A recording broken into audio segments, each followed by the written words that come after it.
मनोविकार, व्यसनमुक्ती, लैंगिक समस्या यावर तज्ज्ञ डॉक्टरांकडून खात्रीशीर उपचार. Mind care hospital for mental and sexual health, Ratnagiri, Chiplun, Khed, Lanja, Rajapur आणि नवी मुंबई इथे सेवा उपलब्ध. संपर्क 830 878 4422.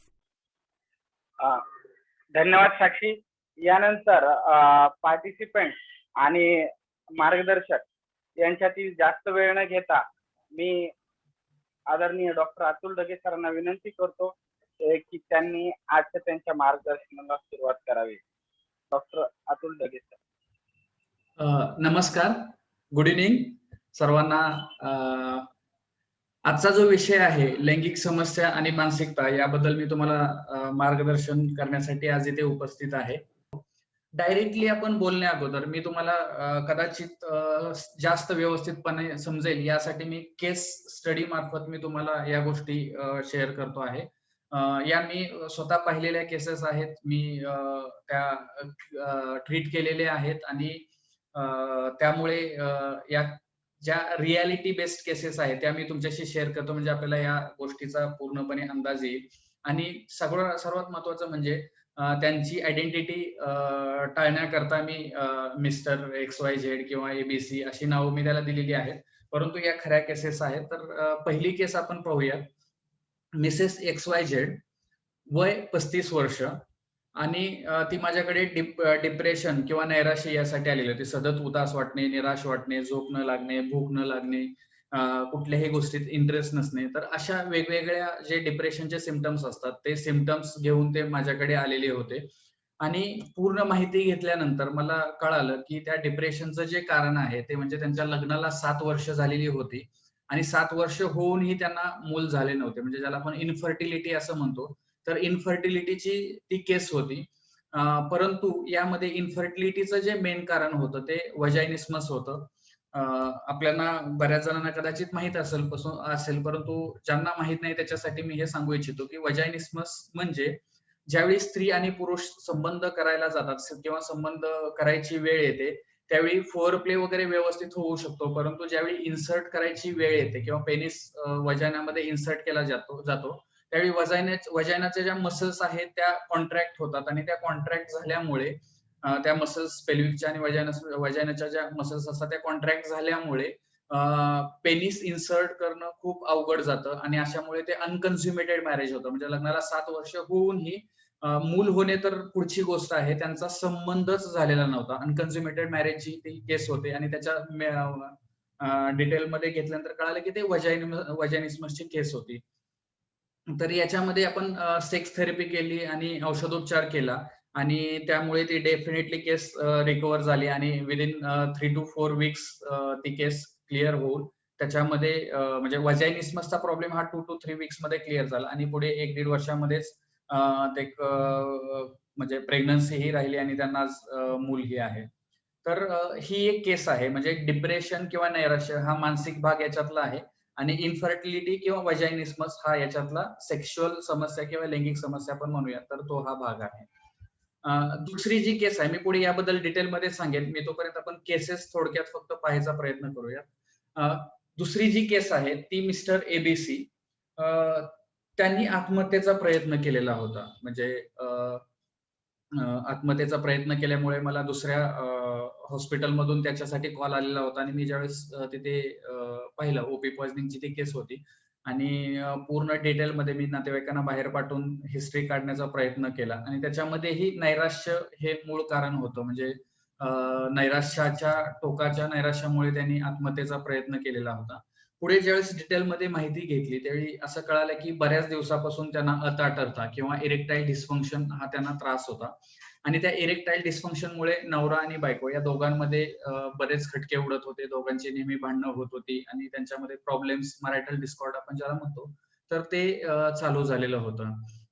प्लस त्यासोबतच मग त्या ज्यावेळी या गोष्टीमुळे अताटरतेमुळे दोघातल्या मॅरिटल डिस्कॉर्डमुळे ज्यावेळेस नैराश्य यायला लागलं, उदासपणा, काळजी अशी भावना यायला लागली, त्यावेळी त्यांचं कामामधलं लक्ष कमी झालं आणि कामावरतीही प्रॉब्लेम यायला लागले. सोबत त्याच्या कामावरती गैरहजेरी पडू लागली आणि त्याच्यामुळे मग आर्थिक समस्याही यायला लागल्या आणि म्हणजे जसं म्हटलं की इनअटेन्शनमुळे किंवा लक्ष न लागल्यामुळे त्या विचारात असल्यामुळे त्यांच्या कामावरतीही त्याचा परिणाम व्हायला लागला होता. आणि त्यामुळे मग काय झालं, की ज्यावेळी टोकाचा नैराश्याचा आजार झाला, म्हणजे ज्यावेळी आपण म्हणतो, की आयडियाज ऑफ होपलेसनेस, हेल्पलेसनेस आणि वर्थलेसनेस, म्हणजे मी कुठल्याही कामाचा नाही, माझं पुढे काहीही चांगलं होणार नाही किंवा कुणीही मला या सिच्युएशनमध्ये मदत करणार नाही. मग मी जगून काय फायदा आहे? अशी ज्यावेळी भावना त्याच्या मनामध्ये आली, त्यावेळी मग त्यांनी आत्महत्येचा तो प्रयत्न केलेला होता. पुढे काही दिवसाच्या औषधोपचारानंतर आणि समुपदेशनानंतर मात्र ती केस व्यवस्थित झाली आणि त्यानंतर मग ज्यावेळी नैराश्य आधी क्लिअर झालं किंवा थोडंसं नैराश्यातून ते बाहेर आले, त्यावेळी 1-2 आठवड्यानंतर मग मात्र आपण त्यांना सायमल्टेनियसली इरेक्टाईल डिस्फंक्शनसाठी ट्रीटमेंट केली आणि नवरा आणि बायको दोघांचेही आपण काउन्सिलिंग करून त्यातून त्यांना बाहेर काढलेलं होतं. तर याच्यामध्येही सेम, म्हणजे नैराश्य किंवा टोकाचं नैराश्य आणि आत्महत्या हा मानसिक भाग आहे. तर इरेक्टाईल डिस्फंक्शन हा याच्यामधला किंवा इरेक्टाईल डिस्फंक्शन आणि मॅरिटल डिस्कॉर्ड ही आपण म्हणूया, तो लैंगिक समस्येचा भाग आहे. पुढची जी केस आहे, तिसरी केस जी आहे ती म्हणजे मिसेस पी-क्यू-आर. तर हे मिसेस पी-क्यू-आर जे आहेत, त्यांना त्या जवळपास एक 40-45 वयाच्या होत्या आणि त्यांच्यामध्ये मल्टिपल सोमॅटिक कंप्लेंट, म्हणजे कधी डोकेदुखी, कधी अंगदुखी, कधी पाठदुखी, तर वेगवेगळे अशी शारीरिक लक्षणं त्यांच्यामध्ये दिसून येत होती. दरवेळी ही लक्षणं वेगवेगळी असायची आणि दरवेळी हा त्रास वेगवेगळ्या सेव्हिरिटीचा असू शकायचा किंवा युज्युअली तो टोकाचाच असायचा, परंतु लक्षणं मात्र डेफिनेटली वेगवेगळी होती. आणि औषधं देऊनही बऱ्याच वेळी ते जनरल प्रॅक्टिशनरकडे गेल्या होत्या आणि बऱ्याच जनरल प्रॅक्टिशनरला दाखवूनही त्यांना गुण येत नव्हता किंवा त्याच्यातून ते पूर्णपणे बाहेर पडू शकत नव्हते. आणि सर्व टेस्ट करून झाल्या होत्या. त्या टेस्टमध्ये सर्व काही नॉर्मल होतं आणि त्याच्यामुळे हे त्या त्रस्त झाले होते किंवा त्याच्यापेक्षा जास्त आहे ते घरचे त्रस्त झाले होते. हसबंड त्यांचे त्रस्त झाले होते. आणि ज्यावेळी दोघांचीही पूर्ण डिटेल हिस्ट्री घेतली, त्यावेळी हसबंड कडून हे कळालं, की त्यांच्यामध्ये, म्हणजे ज्यावेळी युज्युअली कसं असतं, की मल्टिपल सोमॅटिक कंप्लेंट्स असतील किंवा हिस्टेरिया असेल, तर बऱ्याच वेळी फिमेल काउंटर पार्टमध्ये याच्यामध्ये सेक्शुअल हिस्ट्री ही खूप इम्पॉर्टंट असते. सायकोलॉजिस्टला किंवा सायकियाट्रिस्टला हे माहीत असेल किंवा इतर डॉक्टर्सना माहीत असेल, की बऱ्याच वेळी सेक्शुअल इनएडिक्वेसी म्हणूया किंवा सेक्शुअल डिझायर पूर्ण न होणे असेल किंवा कुठल्याही प्रकारची सेक्शुअल हिस्ट्री असण्याची त्याच्यामागे बऱ्याच वेळी चान्सेस असतात. तर त्याच्यामध्ये ज्यावेळेस मी मिस्टरांना विचारलं, तर त्यांनी सांगितलं, की बरेच दिवस झाला आमच्यामध्ये संबंध खूप कमी होतात आणि त्याच्यामध्ये संबंध कमी होतात आणि ते समाधानकारक नाहीयेत. ज्यावेळी मी त्यांना विचारलं, की याचं कारण काय आहे? तर मला असं वाटलं, की प्रथमतः कदाचित त्याच्यामुळे त्यांना तो त्रास होत असावा आणि त्याच्यामुळे हे मल्टिपल सोमॅटिक कंप्लेंट्स असाव्या. आणि ते खरंच होतं. मी ज्यावेळेस मिस्टरांनाही विचारलं, तर त्यावेळी त्यांनी सांगितलं, की याच्यामध्ये माझ्याकडून काहीही प्रॉब्लेम नाही आणि ते त्या ज्या मिसेस आहेत, तर त्यांच्याकडूनच त्यांची इच्छा होत नाही किंवा ते संबंधासाठी तयार नसतात, असं त्यांनी सांगितलं. तर ज्यावेळी मी याविषयी त्या म्हणजे मिसेसशी बोललो, तर त्यावेळी त्यांनी सांगितलं, की त्यांना आजकाल सेक्स करायची इच्छा वाटत नाही आणि त्यांची सेक्सची इच्छा कमी झाली आहे. आणि ज्यावेळेस मी त्यांना कारण वगैरे विचारलं, त्यावेळी त्यांनी बोलता असं सांगितलं, की आता मुलं झालेली आहेत, 2 मुलं आहेत आणि ती मोठी आहेत.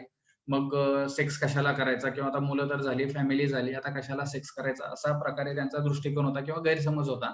आणि त्याच्यातून मग हळू त्यांची इच्छा ही कमी होत गेलेली होती. तर अशी ही केस आहे. याच्यामध्येही सिमिलरली मानसिक जो भाग आहे तो मल्टिपल सोमॅटिक कंप्लेंट्सचा आहे किंवा सायकोसोमॅटिक डिसऑर्डर्स आपण ज्याला ग्रुपमध्ये टाकतो, तर तो हा एक भाग आहे. आणि दुसरा जो भाग आहे, लैंगिक समस्येचा जो भाग आहे, तो म्हणजे डिक्रीज सेक्शुअल डिझायर किंवा कामेच्छा कमी होणे किंवा हायपोएक्टिव्ह सेक्शुअल डिझायर डिसऑर्डर असं त्याला म्हणतात. तर हा भाग लैंगिक समस्येचा होता. चौथी जी केस आहे ती मिस्टर अँड मिसेस झेडची. ते दोघंही माझ्याकडे आले होते. आले होते म्हणण्यापेक्षा त्यांना एका नातेवाईकांनी, त्यांच्या जवळच्या नातेवाईकांनी, जे माझे पेशंट होते, त्यांना माझ्याकडे काउन्सिलिंगसाठी पाठवलेलं होतं. आणि त्यांच्या म्हणजे त्यांनी असं सांगितलं होतं, की त्यांचा ते घटस्फोट घ्यायच्या मार्गावरती आलेले आहेत किंवा ते घटस्फोटासाठी फाईल करणार आहेत. त्यापूर्वी वकिलांनी त्यांना काउन्सिलिंगसाठी जायला सांगितले, म्हणून मी तुमच्याकडे पाठवतो आहे किंवा मला वाटतं, की ते मॅरेज सेव्ह व्हावं आणि त्याच्यामुळे आम्ही तुमच्याकडे ती केस पाठवतो आहे. आणि त्याच्यासाठी ते समुपदेशनासाठी माझ्याकडे आलेले होते. मी ज्यावेळेस पूर्ण हिस्ट्री घेतली, त्यावेळी असं कळालं, की बऱ्याच दिवसापासून मिस्टरांना शीघ्रपतनचा त्रास होता. शीघ्रपतन म्हणजे 1 मिनिट किंवा 2 मिनिटाच्या अगोदर वीर्यपतन होणं किंवा सर्वसाध्या भाषेमध्ये आपण जर म्हटलं, तर दोघांचीही कामपूर्ती होण्या अगोदर, ऑर्गॅझम भेटण्याच्या अगोदर जर वीर्यपतन झालं तर त्याला शीघ्रपतन किंवा प्रीमॅच्युअर इजॅक्युलेशन असं म्हटलं जातं. तर सुरुवातीला ज्यावेळेस काही दिवस हे प्रीमॅच्युअर इजॅक्युलेशन व्हायचं त्यावेळी ती पत्नी काही बोलत नव्हती आणि ती म्हणजे जास्त काही तिने सिरियसली घेतलं नाही. परंतु ज्यावेळेस हा प्रमाण वाढायला लागलं आणि मुळात म्हणजे शीघ्रपतन होईल म्हणून ज्यावेळेस ते संबंध टाळू लागला त्यावेळी पत्नीला असं वाटलं की त्याचं काहीतरी बाहेर असावं, बाहेर काहीतरी अफेअर असावं आणि त्याच्यामुळे तो तिकडे संबंध करतोय आणि त्याच्यामुळे इथे सेक्स लग्नाच्या ज्या संबंधात आहे तर त्याच्यामध्ये सेक्समध्ये त्याला इंटरेस्ट येत नाहीये असं तिला वाटलं आणि त्याच्यामुळे मग त्या दोघांचे खटके उडायला लागले आणि दोघांमध्ये भांडणंही व्हायला लागली.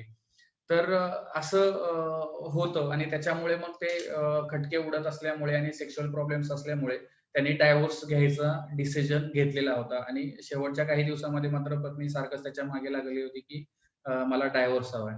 आणि कदाचित मलाही असं वाटलं की हा शीघ्रपतनचा त्रास आहे, प्रीमॅच्युअर इजॅक्युलेशनचा त्रास आहे आणि सेक्शुअल सॅटिस्फॅक्शनमुळे किंवा तो जो संशय आहे त्या संशयामुळे संबंध होत नसल्यामुळे जो संशय येतोय त्या संशयामुळे पत्नी डायव्होर्ससाठी मागणी करत असेल किंवा दोघांच्या ह्याच्यासाठी ती डायव्होर्स घ्यायचा असं म्हणत असेल, असं वाटलं होतं.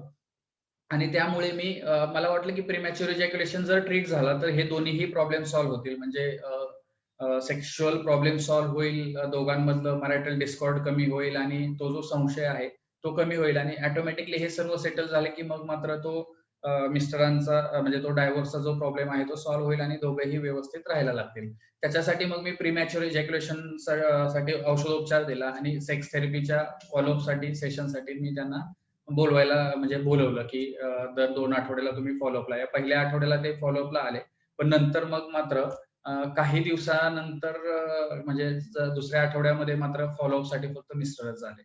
आणि परत मी डिटेलमध्ये मग त्यांना विचारलं तर त्यांनी सांगितलं की नाही सर आता तो म्हणजे संबंध तर आमचा खूप कमी होतोय किंवा होतच नाहीये म्हटलं तरी चालेल. कारण आता मिसेस म्हणते की तिला या लग्नामध्ये राहायचंच नाही. जरी तो प्रॉब्लेम सॉल्व्ह झाला तरी तिला लग्नामध्ये राहायचं नाहीये. म्हणजे आता मूलही नव्हतं त्याच्यामुळे त्यांनी सांगितलं की मूल नसल्यामुळे आता आपण दोघेही इझिली डायव्होर्स घेऊ शकतो आणि मागे काही आपल्याला प्रॉब्लेम होणार नाही. आणि ते परत ज्यावेळेस डिटेलमध्ये बोललो त्यावेळी त्यांनी सांगितलं की ज्यावेळी माझा हा प्रीमॅच्युअर इजॅक्युलेशनचा एवढ्या दिवसापासून प्रॉब्लेम होता त्याच्यामुळे मिसेसने स्वतःच बाहेर तिचं प्रेम प्रकरण जुळलं होतं आणि सेक्शुअल इनसॅटिस्फॅक्शनमुळे तिने बाहेर हे केलं होतं आणि त्याच्यामुळे आता तिला डायव्होर्स हवा आहे. म्हणजे हा प्रॉब्लेम सॉल्व्ह झाला तरी ती माझ्यासोबत राहायला तयार नाहीये असं तिचं आता म्हणणं आहे. तर हे अशा प्रकारची खूप कॉम्प्लिकेटेड केस ती होऊन गेली होती. याच्यामध्ये जर आपण बघितलं तर मानसिक जो प्रॉब्लेम आहे तो मॅरिटल डिस्कॉर्ड किंवा डायव्होर्ससाठी जाणारी केस आपण त्याला मॅरिटल डिस्कॉर्ड असंच म्हणूया. आणि जो लैंगिक समस्या होती ती म्हणजे प्रीमॅच्युअर इजॅक्युलेशन किंवा शीघ्रपतन ही लैंगिक समस्या होती. तर पुढची जी केस आहे 5वी केस जी आहे ती मिसेस PQR यांची आहे. त्यांना ओसीडीचा त्रास होता. ओसीडी म्हणजे ऑब्सेसिव्ह कंपल्सिव्ह डिसऑर्डर आपल्यापैकी बऱ्याच जणांना माहित असेल. ऑब्सेसिव्ह कंपल्सिव्ह डिसऑर्डर ज्यांना माहित नाही त्यांच्यासाठी सांगतोय की ऑब्सेशन आणि कंपल्शन असे 2 भाग याच्यामध्ये असतात. ऑब्सेशन हा विचाराशी रिलेटेड आहे ज्याच्यामध्ये त्यांच्या डोक्यामध्ये एकच विचार सारखं येतो आणि तो विचार त्यांना स्वतःला कळतं की तो माझ्या स्वतःचा विचार आहे आणि तो चुकीचा आहे. माझ्या मनात असा विचार यायला नाही पाहिजे आणि त्याच्यामुळे त्यांना खूप त्रास होतो, बेचैनी होते आणि तो कितीही थांबवायचा प्रयत्न केला तर ते थांबवू शकत नाही आणि ती बेचैनी वाढल्यामुळे मग त्यांना काहीतरी कृती करावी लागते, जी सारखं त्यांना करावी लागते आणि जरी ती कृती केली तरी मनाचं सॅटिस्फॅक्शन होत नाही. परत ते विचार चालू होतात. सो ऑब्सेशन आणि कंपल्शन. ऑब्सेशन हा विचाराचा भाग आहे किंवा सीइंग इमेजेस म्हणजे डोळ्यासमोर त्या इमेजेस येणं हा भाग आहे. तर कंपल्शन ही ॲक्टिव्हिटी आहे की हे विचार कमी करण्यासाठी काहीतरी करावी लागणारी कंपल्सरी कृती आणि ती सारखं करावी लागणारी कृती आहे. जर साध्या सोप्या भाषेत म्हटलं तर माझ्या हाताला जंतू लागलेत आणि ते माझ्या पोटात जातील, मला काहीतरी आजार होणं. हा विचार जो आहे, जो सारखं येतो त्यांना कळतं की हा चुकीचा आहे, तर माझ्या मनात यायला नाही पाहिजे. तरी पण तो येत राहतो आणि त्याच्यामुळे कंपल्शन म्हणजे हँड वॉशिंग. तर अशा प्रकारचं हे ऑब्सेशन आणि कंपल्शन आणि त्याचा हा डिसऑर्डर म्हणजे ऑब्सेसिव्ह कंपल्सिव्ह डिसऑर्डर. याला मराठीमध्ये आपण अनिवार्य विचार व कृती विकृती असं आपण म्हणू शकतो. तर त्याच्यामध्ये जो अनिवार्य विचार होता तो म्हणजे कोणीतरी मला टच करते आहे माझ्या छातीवरती किंवा ब्रेस्टवरती कुणीतरी टच करायचा प्रयत्न करत आहे, माझ्या बटक्सवरती कुणीतरी टच करायचा प्रयत्न करते आहे, असं तिला सतत वाटायचं. असा सतत तिच्या मनामध्ये विचार यायचे किंवा तिच्या डोळ्यासमोर तशा इमेजेस यायच्या. आणि हे विचार एवढे जास्त होते की तिला खूप त्रास व्हायला लागला होता आणि तो त्रास मग कमी करण्यासाठी तिला पाहावं लागायचं किंवा चेक करावं लागायचं. स्वतःच्या छातीवरती हात ठेवावा लागायचा की तिथे कोणाचा हात नाहीये ना, किंवा सतत ती मागे वळून बघायची की मला कोणी टच करत नाहीये ना. तर अशा प्रकारचं हे ऑब्सेशन आणि कंपल्शन, ऑब्सेसिव्ह कंपल्सिव्ह डिसऑर्डर तिला होता. त्यावेळी पूर्ण डिटेलमध्ये हिस्ट्री घेतली. त्यावेळी कळालं की तिला लहानपणी तिचा म्हणजे सेक्शुअल अब्यूज झाला होता. साधारणतः ती 8 की 9 वर्षाची होती आणि त्यावेळी तिला काही कळतही नव्हतं. प्रॉपर सेक्स जरी झाला नसेल किंवा इन्सर्शन जरी झाला नसेल तर तिचे जे एक रिलेटिव्ह होते जे नेहमी यायचे आणि घरी कोणी नसेल तर तिच्या चेस्टवरती मसाज करणं किंवा चेस्टवरती हात लावणं किंवा बटक्सवरती हात लावणं, अशा प्रकारच्या गोष्टी ते तिच्यासोबत करायचे. आणि हळूहळू मग ज्यावेळी तिला कळायला लागलं, ज्यावेळी ती 14-15 वर्षाची झाली, त्यावेळी तिला कळालं की ह्या अशा काही गोष्टी माझ्यासोबत होत्या आणि त्या चुकीच्या होत्या. तर ते ज्यावेळेस कळालं त्याच्यानंतर मग मात्र तिला ते सारखं मनामध्ये मग ऑब्सेशन तिच्या विचार यायला लागले किंवा ऑब्सेसिव्ह थॉट्स तिच्या मनात तयार व्हायला लागले आणि त्याच्यामुळे मग हा कंपल्शनचाही भाग आला. तर याच्यामध्ये आपल्याला उपचार म्हणजे ऑब्सेसिव्ह कंपल्सिव्ह डिसऑर्डरसाठी मेडिकेशन्सचा उपचार करावा लागला आणि प्लस मग तो जो मेंटल ट्रॉमा होता, तो मेंटल ट्रॉमा जो सेक्शुअल अब्यूज रिलेटेड होता, तो क्लिअर करण्यासाठी आणि प्लस ओसीडीसाठी आपल्याला समुपदेशन किंवा काउन्सिलिंग त्या फिमेलचं करावं लागलं. तर याच्यामध्ये सेक्शुअल अब्यूज हा सेक्शुअल पार्ट आहे आणि ओसीडी किंवा ऑब्सेसिव्ह कंपल्सिव्ह डिसऑर्डर हा मानसिक आजाराचा भाग आहे किंवा मानसिकतेचा भाग आहे. पुढची जी केस आहे, केस नंबर 6, ती आहे मिसेस पी-एन-आरची. तर हिच्यामध्ये हिस्टेरियाचे एपिसोड्स किंवा अटॅक्स येत होते. ती साधारणतः मला वाटतं 32 किंवा 34 वयाची मुलगी होती आणि स्त्री होती आणि तिच्यामध्ये वारंवार आकडे आल्यासारखे तिला अटॅक यायचे. अचानक ती बेशुद्ध पडायची किंवा अचानक ती झटके आल्यासारखे करायची आणि खूप प्रमाण त्याचं ह्या मागच्या काही दिवसामध्ये वाढलं होतं आणि त्याच्यामुळे ते माझ्याकडे घेऊन आले होते. पूर्ण डिटेल हिस्ट्री ज्यावेळेस घेतली त्यावेळी कळालं की ही अगेन इन्फर्टिलिटीची केस होती. बरेच दिवस झालं मूल त्यांना लग्न होऊनही होत नव्हतं आणि सासू मात्र एक हिला दोष देत होती की सारखं सासू तिला बोलायची की म्हणजे तिला टोमणे मारायची, तिला वाईट बोलायची आणि सारखं घालून पाडून बोलायची. एक वेळी ती असंच बोलत असताना तिला चक्कर आली. त्यावेळी कदाचित तिने सकाळी काहीतरी खाल्लं नव्हतं, कशामुळे तरी चक्कर आली. त्याच्यामुळे मग सासूला काहीतरी सासू घाबरून गेली आणि त्यानंतर मात्र ती काळजी घ्यायला लागली की उद्या तिला काय झालं तर मला प्रॉब्लेम्स येतील किंवा अजून काहीतरी प्रॉब्लेम्स होतील, म्हणून सासू तिची काळजी घ्यायला लागली आणि मग मात्र ते कन्फ्लिक्ट तिच्या मनामध्ये तयार झाले आणि त्याच्यामुळे मग तिला असे वारंवार हिस्टेरियाचे अटॅक यायला लागले. परत इन्फर्टिलिटीच्या दृष्टीने मी ज्यावेळेस हिस्ट्री घेतली त्यावेळी कळालं की मिस्टर बाहेर देशात असतात. म्हणजे इथे रत्नागिरी सारख्या ठिकाणी इकडे कुवेत किंवा बाहेरच्या देशामध्ये जाण्याचं प्रमाण खूप जास्त आहे. तर अशा ठिकाणी त्याचे मिस्टर बाहेर देशात होते आणि ते 1.5 वर्षातून किंवा 2 वर्षातून 2-3 महिन्यासाठी यायचे आणि त्यावेळेस त्यांचे थोडेफार दिवसासाठी संबंध व्हायचे. त्यातही मग एवढ्या दिवसानंतर आल्यानंतर नातेवाईक भेटायला येणं किंवा यांचं बाहेर फिरायला जाणं याच्यामुळे किंवा त्यांच्या मूळ गावी जाणं, अशामुळे मग त्यांना संबंध करायला खूप कमी वेळ भेटायचा आणि त्याच्यामुळे त्यांच्यामध्ये संबंध व्यवस्थितपणे किंवा रेग्युलर येत नव्हते. रिपोर्ट ज्यावेळेस केले त्यावेळी रिपोर्ट पूर्ण यूएसजी आणि मेलचेही जे रिपोर्ट केले सेमेन अनालिसिस वगैरे ते रिपोर्ट पूर्णपणे नॉर्मल होते आणि त्याच्यामध्ये काहीही दोघांमध्ये प्रॉब्लेम नव्हता. तर याच्यामध्ये आपल्याला दोन्ही लेव्हलवरती म्हणजे हिस्टेरिया जो फिमेलचा होता त्याच्यामध्ये आपल्याला रुग्णाचं समुपदेशन करावं लागलं. सासूचं म्हणजे समुपदेशन करावं लागलं याच्यामध्ये आणि गर्भधारणेसाठी किंवा प्रेग्नन्सी राहण्यासाठी मात्र इन्फर्टिलिटी का होते, कशामुळे होते आणि ते जर अव्हॉइड करायचं असेल तर आपल्याला काय करणं अपेक्षित आहे, हे त्यांची मी दोघांचीही काउन्सिलिंग केली. तर याच्यामध्ये मानसिक आजाराचा जो भाग आहे तो हिस्टेरिया किंवा आपण कन्व्हर्जन डिसऑर्डर आपण याला जसं म्हणतो, तर तो आजार हा मानसिक आजाराचा भाग आहे आणि इन्फर्टिलिटी हा लैंगिक समस्येचा भाग आहे. तर ह्या दोन्ही याच्यावरती आपल्याला उपचार करून मग डेफिनेटली ती केस सॉल्व्ह करता आली आणि काही दिवसामध्येच ती प्रेग्नन्सी ही पुढे कन्सीव्ह झाली.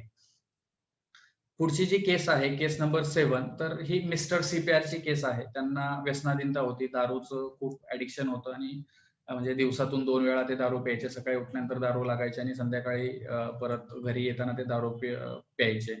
आणि ह्या व्यसनाधीनतेमध्ये त्यांचं वाढ झालं होतं आणि हे वाढत्या प्रमाणामुळे मग मिसेस आणि त्याच्या घरचे त्याला माझ्याकडे घेऊन आले होते. ज्यावेळी हिस्ट्री घेतली त्यावेळी अगेन इरेक्टाईल डिस्फंक्शन किंवा अतठरता हा त्याच्यामध्ये प्रॉब्लेम आला होता. कदाचित तो दारूमुळेच असावा, कारण दारूचं प्रमाण खूप जास्त होतं. त्याच्यामुळे ज्यावेळी लिव्हरवरती परिणाम व्हायला लागतो, टेस्टोस्टेरोन हार्मोनचंही प्रमाणावरती प्रॉब्लेम्स येतात आणि ब्लड वेसल्सवरती ज्यावेळी ब्लड वेसल्सवरती किंवा नर्व्हजवरती ज्यावेळेस प्रॉब्लेम येतात, न्यूरोपॅथीच्या लेव्हलपर्यंत ते पोहोचतं. त्यामुळे मग किंवा दारूच्या इफेक्टमुळे इनफॅक्ट काही वेळा ती अतठरता होऊ शकते. तर तो एक त्याच्यामध्ये प्रॉब्लेम होता आणि परत त्याला ज्यावेळी कळालं, की मग अगेन म्हणजे मिसेसचे बाहेर प्रकरण आहे किंवा मिसेस अनसॅटिस्फाईड असल्यामुळे परत त्याचं बाहेर प्रकरण झालंय. त्याच्यामुळे मग परत त्याच्या दारू पिण्याच्या प्रमाणामध्ये खूपच वाढ झाली होती. त्याच्यामुळे त्या दोघांचंही समुपदेशन करायचा मी प्रयत्न केला आणि काही दिवस फॉलोअप त्यांनी केला. पण परत कळालं, की त्यांनी म्हणजे मिसेसनी येऊन सांगितलं, की तो दारू काही सोडत नाही आणि दारू प्यायचं काही त्यांचं कमी होत नाही आणि ते प्रॉब्लेम्स कदाचित तसेच राहिले असेल, कारण त्याच्यानंतर परत कुणीही फॉलोअप ठेवलेला नाही.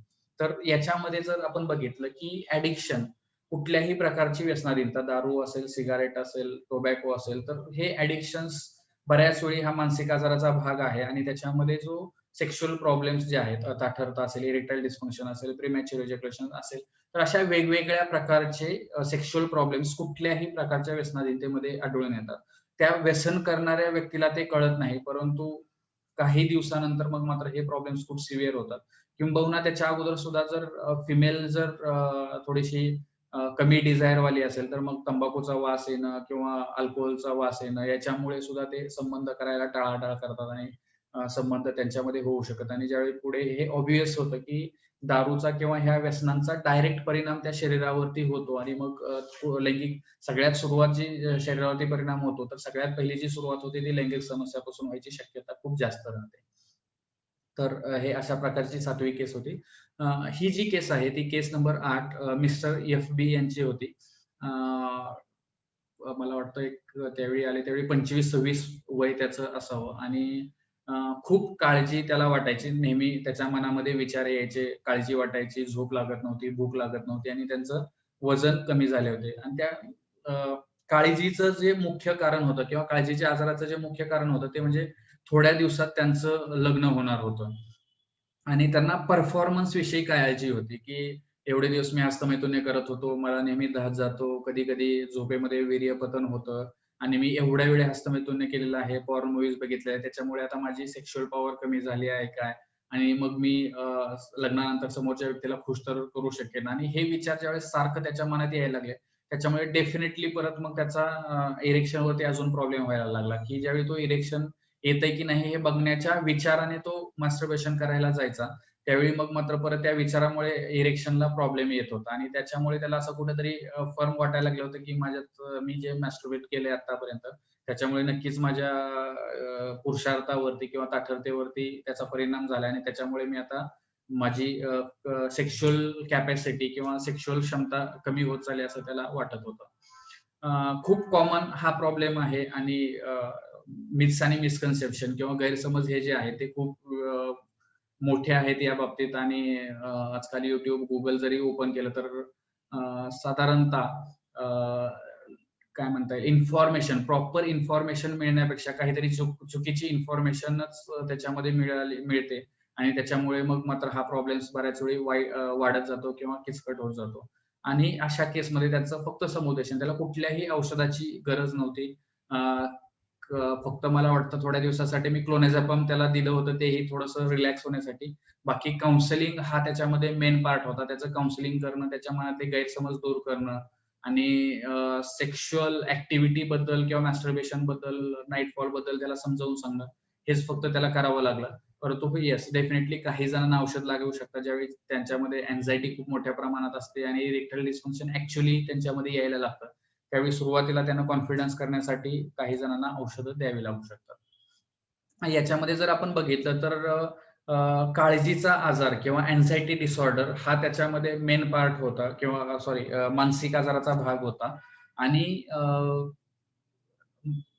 मिसकन्सेप्शन किंवा गैरसमज जे आहेत, तर हा गैरसमज हा सेक्शुअल प्रॉब्लेम होता. तर ह्या अशा प्रकारे आपण जर बघितलं की मानसिक आजार आणि लैंगिक समस्या याचं खूप जवळचं नातं आहे. मानसिक समस्या ह्या माइल्ड असू शकतात किंवा मॉडरेट असू शकतात किंवा सिव्हिअर असू शकतात किंवा तो फक्त डिस्ट्रेस असू शकतो. तो डिसीज किंवा डिसऑर्डर न असता फक्त डिस्ट्रेस असू शकतो, की त्यांना मानसिक ताणतणावाला सामोरं जावं लागू शकतं. आणि मग हे लैंगिक समस्यामुळे असू शकतं किंवा मग मानसिक ताणतणाव आणि मानसिक आजारामुळे किंवा मानसिक आजारांच्या गोळ्यामुळे सुद्धा त्यांना लैंगिक समस्येला सामोरं जावं लागू शकतं. तर आपण थोडक्यात बघूयात की आय होप आतापर्यंत तुम्हाला समजलं असावं. बऱ्याच जणांना काही डाऊट असेल तर मी जसं सांगितलं की नंबर दिलेला आहे त्याच्यावरती आपण कॉन्टॅक्ट करू शकता. मानसिक समस्या किंवा आजार कुठले होऊ शकतात हे आपण थोडक्यात बघूयात.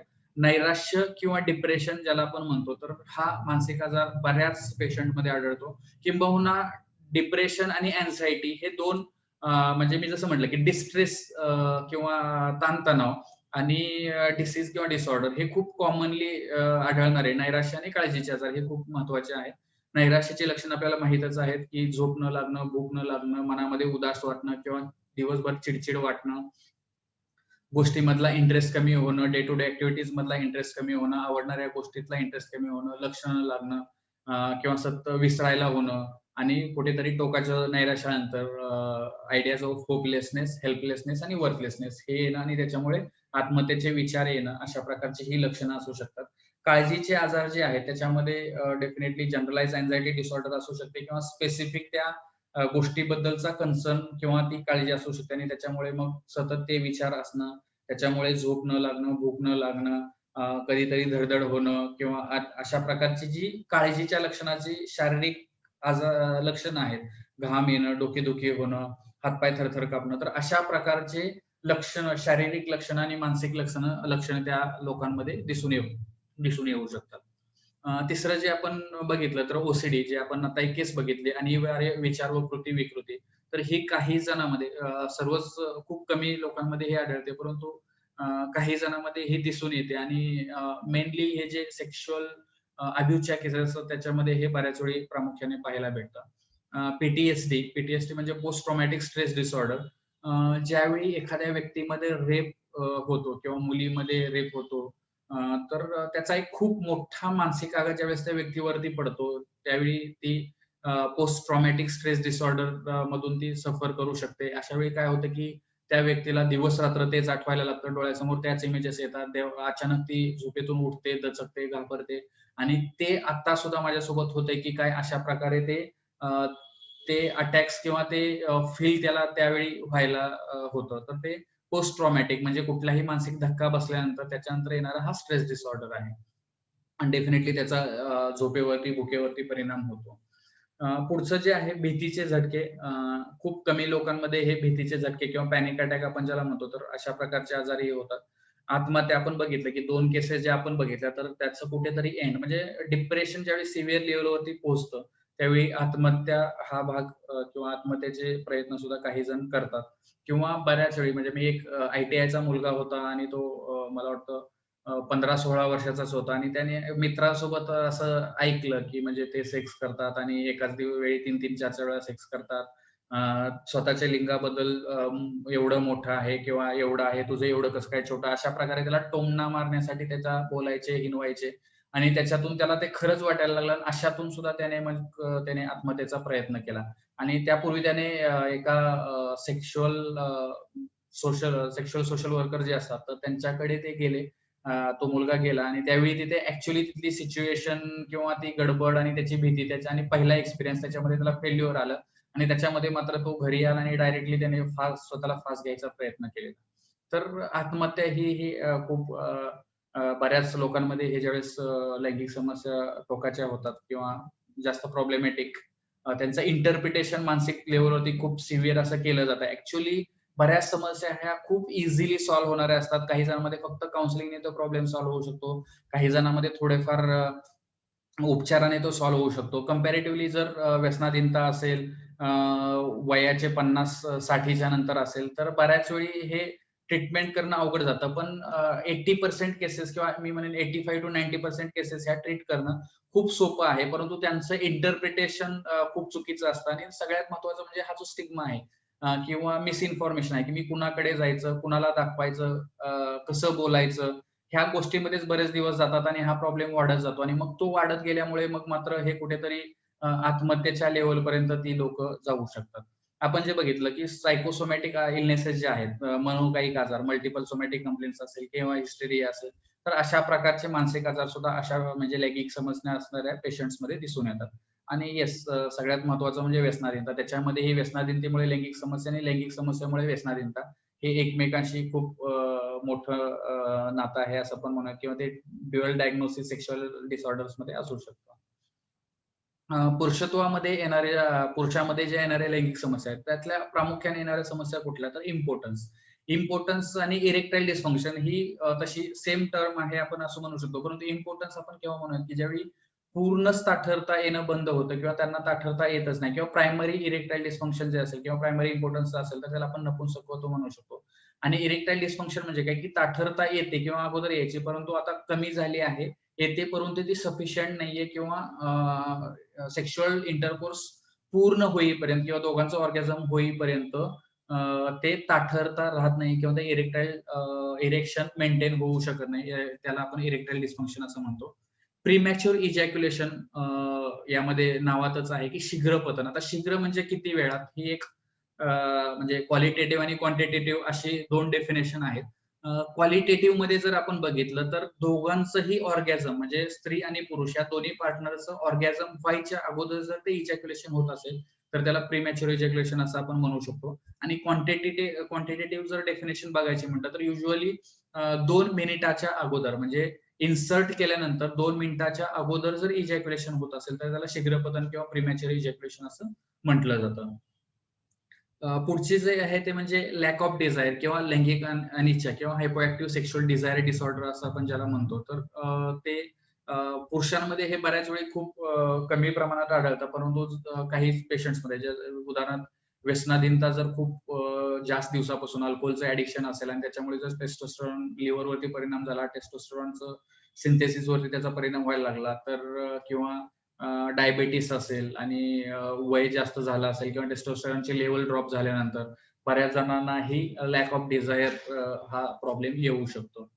रिटार्डेड इजॅक्युलेशन किंवा विलंबित वीर्यसंकलन. आपण जे बघितलं, की प्रीमॅच्युअर इजॅक्युलेशन म्हणजे लवकर वीर्यपतन होणं आणि रिटार्डेड इजॅक्युलेशन म्हणजे खूप उशिराने इजॅक्युलेशन होणं किंवा इजॅक्युलेशन न होणं असं पण आपण त्याला म्हणू शकतो. कारण 20-20 मिनिट झाले, 25 मिनिट झाले, 30 मिनिट झाले आणि दोघांचंही सॅटिस्फॅक्शन झालं तरी इजॅक्युलेशन होऊ शकत नाही आणि बऱ्याच वेळी मग अ, ते इजॅक्युलेशन त्यांना होत नाही. तर अशामध्ये एक थोडंसं जे आहे ते रिट्रोग्रेड इजॅक्युलेशन हा प्रॉब्लेम आहे का चेक करावा लागू शकतो आणि ते जर नसेल तर मग आपण रिटार्डेड इजॅक्युलेशन किंवा अनइजॅक्युलेशन म्हणजे वीर्य बाहेरच न येणं. रिटार्डेड म्हणजे उशिराने येणं आणि अनइजॅक्युलेशन म्हणजे वीर्यच बाहेर न पडणं आणि रिट्रोग्रेड म्हणजे ते मूत्र मार्गामार्फत बाहेर येण्याच्या ऐवजी ते परत जाणं. काही जणांमध्ये हा प्रॉब्लेम होऊ शकतो. याच्या पुढे जो 3 गोष्टी ज्या आहेत, धात सिंड्रोम किंवा हस्तमैथुनाची भीती किंवा मिसकन्सेप्शन अबाउट मॅस्टरबेशन आणि स्वप्नदोष किंवा मिसकन्सेप्शन अबाउट नॅचरल इजॅक्युलेशन किंवा वेट ड्रीम्स असं आपण ज्याला म्हणतो. तर ह्या 3 गोष्टी ज्या आहेत त्या मेनली मिसकन्सेप्शनशी रिलेटेड आहेत. ॲक्चुअली हे आजार नाहीयेत. हे फक्त समस्या आहेत आणि त्या समस्येचं जे मूळ कारण शारीरिक नसून फक्त मानसिक आहे किंवा हे जे गैरसामाजिक आहे, की ज्याच्यामध्ये गैरसमज हा जो भाग आहे तो खूप मोठा आहे आणि त्याच्यामुळे हे धात सिंड्रोम म्हणजे काय, की प्रिकम जो भाग असतो, तर तो प्रिकम जाणं किंवा तो प्रिकम येणं त्याच्यामुळे असं वाटतं, की तो धात जातोय किंवा बऱ्याच वेळी झोपेमध्ये स्वप्नदोष झाल्यामुळे किंवा हस्तमैथुन केल्यामुळे सुद्धा तो धात जातोय आणि तो आपल्याकडे खूप मोठा गैरसमज आहे, की ते आयुर्वेदामध्ये याचं असं मेन्शन केलंय, असं म्हणतात, की 40 थेंबाच्या धातूंपासून तो 1 थेंब रक्त बनतं आणि 40 थेंब रक्तापासून 1 थेंब वीर्य बनतं आणि ते खूप प्रिशियस असतं आणि ते हरवायला नाही पाहिजे किंवा ते बाहेर नाही टाकायला पाहिजे, असंच बाहेर जायला नाही पाहिजे आणि अशा मग ते गेल्यानंतर मग केस गळतात, अशक्तपणा येतो, सेक्शुअल पॉवर कमी होते, लिंग वाकडे होतात, असे बरेचसे गैरसमज त्याच्याशी अटॅच्ड आहेत. म्हणजे धात सिंड्रोम असेल किंवा हस्तमैथुनी असेल किंवा स्वप्नदोष असेल, तर त्याच्याशी रिलेटेड हे बरेचसे गैरसमज आपल्यामध्ये आहेत आणि ते असल्यामुळे खूप लोकांमध्ये हा प्रॉब्लेम येतो. युजुअली यंग एज जे आहे ते साधारणतः 15 वर्षापासून ते 25 किंवा 30 वर्षापर्यंतच्या लोकांमध्ये हे खूप कॉमन आहे आणि पुढेही ज्यावेळेस एखाद्या पुरुषांमध्ये हा प्रॉब्लेम यायला लागतो, म्हणजे 30च्या नंतर किंवा 40-45च्या नंतर सुद्धा ज्यावेळेस हा प्रॉब्लेम येतो, त्यावेळी बरेच पेशंट येऊन विचारतात की डॉक्टर साहेब, मी लहानपणी खूप हस्तमैथुन्य करायचो, खूप चुका केल्यात आणि त्याच्यामुळे आता हे व्हायला लागले का? म्हणजे ती एक त्यांच्या डोक्यामध्ये किंवा आपल्या इंडियन्स लोकांच्या डोक्यामध्ये हे एवढं खूप पॅक बसलेलं आहे की हे खूप इझिली बाहेर काढणं खूप अवघड आहे. पुढचं जे संभोगाची भीती आणि अज्ञान म्हणजे परफॉर्मन्स अँझायटी, की कसं होईल, काय होईल, हे जे व्यवस्थित होईल की नाही, काही प्रॉब्लेम तर येणार आहे ना, ही परफॉर्मन्स अँझायटी मेल आणि फिमेलमध्ये दोघांमध्येही असते. आणि लॅक ऑफ नॉलेज, आता तसं लॅक ऑफ नॉलेज हा प्रॉब्लेम खूप कमी झालाय, कारण ऑब्व्हियसली इंटरनेटमुळं नॉलेज खूप कॉमन झालेलं आहे किंवा इझिली अवेलेबल झालेलं आहे. फक्त आता त्या नॉलेजमध्ये काही इन्फॉर्मेशन ही प्रॉपर आहे आणि काही इन्फॉर्मेशन ही चुकीची आहे. सोर्स कुठला आहे हे खूप महत्वाचं आहे आणि तो जर सोर्स चुकीचा असेल किंवा तो ऍसेसच केला गेला नाही किंवा तो त्यांच्या पोहोचलाच नाही, तर त्याच्यामुळे मग मात्र बऱ्याच जणांना अनकन्झ्युमेटेड मॅरेज किंवा अशा प्रकारचे प्रॉब्लेम्स येऊ शकतात किंवा इन्फर्टिलिटी प्रमाणे हा प्रॉब्लेम्स येऊ शकतो. स्त्रियांमधील ज्या लैंगिक समस्या आहेत त्याच्यामध्ये मेनली फ्रिजिडिटी किंवा काम उदासीनता आपण ज्याला म्हणूया, किंवा लैंगिक अनिच्छा किंवा लॅक ऑफ डिझायर, म्हणजे सेक्शुअल डिझायर कमी असणं हा खूप कॉमन हा प्रॉब्लेम आहे. याच्यामध्ये बरेचसे मानसिक आणि सामाजिक घटक आहेत. त्यासोबतच टेस्टोस्टेरॉनचं नॅचरली असणारं कमी प्रमाण, म्हणजे इस्ट्रोजन आणि टेस्टोस्टेरॉन हे 2 घटक महत्वाचे असतात आणि टेस्टोस्टेरॉनची लेव्हल ही पुरुषामध्ये खूप मोठ्या प्रमाणात असते आणि कंपॅरेटिव्हली ती स्त्रियांमध्ये कमी असल्यामुळे लॅक ऑफ डिझायर हा एक त्यांच्यामध्ये खूप मोठा प्रॉब्लेम असतो. पुढचं जे आपण बघितलं की व्हजायनिस्मस किंवा योनी आकर्ष, आपण जी पहिली केस बघितली तर व्हजायनिस्मसची ही केस होती. म्हणजे ज्यावेळी पेनिस इन्सर्ट करायचा प्रयत्न केला जातो, त्यावेळी पेनिस इन्सर्ट करताना त्या योनीच्या ज्या मसल्स आहेत किंवा त्या एक्सटर्नल मसल्स आहेत, त्या मसल्स कॉन्ट्रॅक्ट होतात आणि त्याच्यामुळे पुरुषाला इन्सर्ट करणं अवघड होतं आणि ते न झाल्यामुळे अनकन्झ्युमेटेड राहतं आणि म्हणजे त्याची स्त्रीची इच्छा जरी असेल तरी ते होणं खूप अवघड जातं. त्याच्यानंतर कामपूर्तीचा अभाव किंवा अनऑर्गॅझमिया.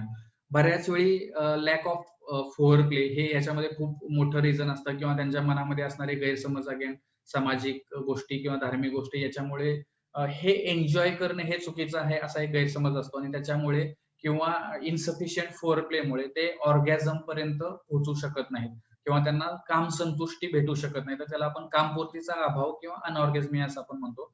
तर हा स्त्रियांमध्ये आढळणारा आजार आहे. याच्यामध्ये ही मेनली काउन्सिलिंग याचा खूप महत्वाचा पार्ट आहे. रादर दॅन मेडिसिन्स पेक्षा काउन्सिलिंग हा खूप भाग आहे. आपण जर एक बघितलं तर स्त्रियांचे जे आजार आहेत त्याच्यामध्ये मेडिकल ट्रीटमेंट खूप कमी वेळा लागते आणि काउन्सिलिंग जास्तीत जास्त घटकामध्ये लागते. त्याच्यामुळे मॅक्झिमम प्रॉब्लेम्स किंवा लैंगिक समस्या ह्या काउन्सिलिंगने सॉल्व्ह होऊ शकतात.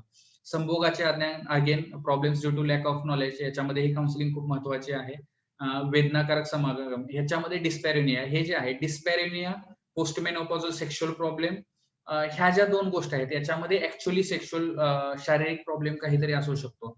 म्हणजे काहीतरी पेल्विक इन्फ्लेमेटरी डिसऑर्डर असेल, तिथे काहीतरी इन्फेक्शन असेल, तर ह्यामुळे जे ऍक्च्युअल प्रॉब्लेम्स आहेत त्याच्यामुळे त्यांना डिस्पॅरेनिया हा त्रास होऊ शकतो किंवा पोस्टमेनोपॉझल सेक्शुअल प्रॉब्लेम जे असतात त्याच्यामध्ये त्यांची एस्ट्रोजनची लेवल कमी झाल्यामुळे तिथलं जो सेक्रेटरी रिस्पॉन्स असतो तो कमी होतो, तिथे फ्लुइड कमी तयार होतं आणि त्याच्यामुळे तो ड्रायनेस राहतो आणि त्याच्यामुळे डेफिनेटली त्यांना त्रास होणं वगैरे अशा प्रकारचे प्रॉब्लेम्स होऊ शकतात. म्हणजे याच्यामध्ये ऍक्च्युअली सेक्शुअल प्रॉब्लेम असतात आणि याच्यामध्ये काउन्सिलिंग सोबतच मेडिकल ट्रीटमेंट ही खूप महत्वाची राहते. सातवा जे किंवा पुढची जी गोष्ट आहे ती म्हणजे हस्तमैथुनाची भीती. अजून हे मी जसं म्हटलं की लॅक ऑफ इन्फॉर्मेशनमुळे म्हणा किंवा गैरसमजामुळे किंवा धार्मिक आणि सामाजिक गोष्टींचा पगडा मुलींच्या किंवा स्त्रियांच्या डोक्यावर असल्यामुळे हस्तमैथुन्याबद्दल त्यांच्या मनामध्ये खूप भीती असते. म्हणजे त्यांना करायचं असतं परंतु ह्या भीतीमुळे ते करू शकत नाहीत किंवा केलं तरी ते एन्जॉय करू शकत नाहीत आणि त्याच्यामुळे मग बऱ्याच वेळी पुढे सेक्शुअल प्रॉब्लेम सुद्धा होऊ शकतात. तर या स्त्रियांमधील काही महत्वाच्या लैंगिक समस्या आहेत. आपण आतापर्यंत लैंगिक समस्यामुळे येणारे मानसिक आजार आपण बघितले किंवा मानसिक समस्या बघितल्या आणि त्यासोबत आपण पुरुषातल्या आणि स्त्रियातल्या लैंगिक समस्या आपण बघितल्या. तर आता याच्यामध्ये जास्त महत्वाचं हे आहे की नेमकं ह्याच्यातला कुठला भाग अगोदर चालू झालाय. म्हणजे मानसिक ताणतणाव अगोदर चालू झालाय, की मानसिक आजार अगोदर चालू झालाय, की लैंगिक समस्या अगोदर चालू झालाय, की औषधोपचार केल्यानंतर लैंगिक समस्या यायला लागल्या, हे कळणं खूप महत्वाचं आहे. कारण लैंगिक समस्या अगोदर चालू होऊ शकते आणि त्याच्यामुळे मग मानसिक ताणतणाव येऊ शकतात आणि मानसिक आजार होऊ शकतात आणि ही सायकल अशी चालू राहू शकते. किंवा बऱ्याच वेळी मानसिक ताणतणाव अगोदर चालू होऊ शकतो आणि त्याच्यामुळे मानसिक आजार होऊ शकतो आणि मग लैंगिक समस्या किंवा फक्त मानसिक ताणतणावामुळे सुद्धा लैंगिक समस्या येऊ शकतात. तर काही वेळा काय होतं, की मानसिक आजार तर असतोच आणि मानसिक आजाराचे औषधोपचार केले, की त्या औषधोपचारांचेही काही औषधोपचार असे आहेत ज्याचा लैंगिकतेवरती परिणाम होतो आणि लैंगिक समस्या म्हणजे इरेक्टाईल डिस्फंक्शन होऊ शकतं, प्रीमॅच्युअर इजॅक्युलेशन होऊ शकतं किंवा सेक्शुअल डिझायर कमी होऊ शकते. तर हा जो सिक्वेन्स आहे, तो सिक्वेन्स समजून घेणं खूप महत्वाचं आहे. तो जर नाही समजला, तर मग मात्र आपण ट्रीटमेंटमध्ये गोंधळ होऊ शकतो. आपण एक घटक किंवा आपण म्हणूयात की डिटेल्ड हिस्ट्री बऱ्याच वेळी काय होतं, की पेशंट असं होतं, की माझ्याकडे मानसिक आजारासाठी येतो. डिप्रेशन आहे, मानसिक आजार आहे आणि तो मनामध्ये खूप त्याचा डाऊट असतो, की मी सेक्शुअल प्रॉब्लेम बद्दल बोलू की नको? ह्या प्रॉब्लेम बद्दल बोलू की नको? आणि जर आपण ऍक्टिव्हली नाही विचारलं, तर मग मात्र आपण त्याला मानसिक आजार अशा प्रकारे ट्रीट करू शकतो. तर मानसिक आजाराच्या प्रत्येक केसमध्ये किंवा इनफॅक्ट कुठल्याही काउन्सिलिंगची केस असो, सायकॅट्रिस्ट तर घेतातच. काउन्सिलिंगची कुठलीही केस असेल किंवा मेडिकल कुठलीही केस असेल, तर त्याच्यामध्ये रेग्युलरली म्हणजे एक जनरल क्वेश्चन की तुमची लैंगिक जी ऍक्टिव्हिटी आहे ती व्यवस्थित होते का? तर लग्न झालेल्यामध्ये लैंगिक ऍक्टिव्हिटी होऊ शकते किंवा त्याच्या अगोदरची जी मुलं आहेत त्यांच्यामध्ये मॅस्टरबेशन वगैरे, तर ह्याच्या बाबतीत काही प्रॉब्लेम आहे का हे त्यांना आपण विचारू शकतो आणि तो आपण जाणून घ्यायचा प्रयत्न करू शकतो. तर हा जर सिक्वेन्स आपल्याला कळाला, तर डेफिनेटली आपल्याला उपचार करणं खूप सोपं जातं. तर मी जसं म्हटलं, की हिस्ट्री किंवा पूर्ण माहिती सर्वात महत्वाची आहे आणि गरजेप्रमाणे डेफिनेटली आपण बघितलं, की काही गोष्टीमध्ये काउन्सिलिंग वगैरे खूप महत्वाचं आहे, परंतु काही गोष्टीमध्ये ऍक्च्युअली शारीरिक प्रॉब्लेम असू शकतो आणि त्यावेळी त्याचा मेडिकल ट्रीटमेंट करणं हे खूप महत्वाचं राहतं. लैंगिक समस्येची जी मूळ कारण आहे त्याच्यामध्ये शारीरिक, मानसिक आणि सामाजिक अशा 3 प्रकारे आपण कॅटेगराइज करू शकतो. शारीरिकमध्ये पिट्युटरी ग्लँड जी असते, जी म्हणजे हायपोथॅलॅमस आणि हे जे आहे, तर त्याचा डेफिनेटली म्हणजे एल-एच, एफ-एस-एच ही जे हार्मोन्स तिथून पिट्युटरी ग्लँड्समधून तयार होतात. त्याचा तिथल्या जे वृषण आहेत किंवा ओव्हरी आहेत, टेस्टिस किंवा ओव्हरी आहेत, त्याच्यावरती तो परिणाम होत असतो आणि त्याच्यामुळे एक ओव्हरऑल मेलनेस किंवा फिमेलनेस येत असतो आणि सेक्शुअल ऍक्टिव्हिटी त्याच्यावरती डिपेंड असते. तर जर पिट्युटरी ग्लँडचा काही जर आजार असेल किंवा टेस्टिसचा काही आजार असेल, ओव्हरीचा काही आजार असेल, तर त्याच्यामुळे सेक्शुअल प्रॉब्लेम होऊ शकतो. हार्मोनची जर काही कमतरता असेल, इस्ट्रोजन असेल, प्रोजेस्टेरॉन असेल, तर त्याच्या कमतरतेमुळे सेक्शुअल प्रॉब्लेम होऊ शकतो किंवा प्रोजेस्टेरॉनची जर एक्सेस लेव्हल असेल, नंतर हे जर काही हार्मोनमध्ये प्रायमरी किंवा सेकंडरी प्रॉब्लेम झाले, तर त्याच्यामुळे सेक्शुअल प्रॉब्लेम्स होऊ शकतात. डायबिटीज, ब्लड प्रेशर, कॅन्सर किंवा लिव्हरचे आजार आजकाल खूप वाढत चाललेले आहेत. व्यसनामुळे लिव्हरचं फेल होणं किंवा सिरोसिस याच्या खूप मोठे म्हणजे केसेस वाढत चाललेले आहेत आणि त्याच्यामुळे डेफिनेटली मधुमेह जे आहे किंवा हायपरटेन्शन आहे त्याचा किंवा हार्ट अटॅकचं पहिलं जे सिम्पटम्स आहे, तर त्याच्या हार्ट अटॅक येण्याच्या बरेच दिवस अगोदर लैंगिक समस्येला सुरुवात होते. कारण सर्वात लहान जी ब्लड वेसल आहे ती तिथे आहे आणि ती ब्लड वेसल्स जर कॉम्प्रोमाइज झाली किंवा तिथे प्रॉब्लेम झाला, तर इरेक्टाईल डिस्फंक्शन हा सगळ्यात पहिले येणारा प्रॉब्लेम आहे. तर डायबिटीस, हार्ट अटॅक आणि हे कार्डियाक डिसीजेस किंवा ब्लड प्रेशर ह्याचं या सगळ्याच आजारामध्ये लैंगिक समस्या प्रामुख्याने दिसून येऊ शकतात. मी जसं म्हटलं, की अति मद्यपान, धूम्रपान आणि अति कुठल्याही प्रकारचं व्यसन केलं तर त्याचा परिणाम लैंगिकतेवरती होऊ शकतो आणि लैंगिक समस्या निर्माण होऊ शकतात. त्यासोबतच ज्ञानेंद्रियाचे जे आजार आहेत म्हणजे स्किनचा कुठला डिसीज असेल किंवा इतर कुठले जर मज्जासंस्था जी आहे किंवा न्यूरॉन्स आहे, तर त्याचा काही आजार असेल, त्याच्यावरती काही इफेक्ट झाला, न्यूरोपॅथीज असतील किंवा जर ब्लड वेसल्सचा काही आजार असेल, अथेरोस्क्लेरोसिस वगैरे, तर त्याच्यामुळे हा प्रॉब्लेम होऊ शकतो. आणि ओबेसिटी, डेफिनेटली ओबेसिटी वाढत चालली आणि त्याच्यामुळे बऱ्याच वेळी सेक्शुअल याच्यामध्ये खूप प्रॉब्लेम यायला लागलेला आहे.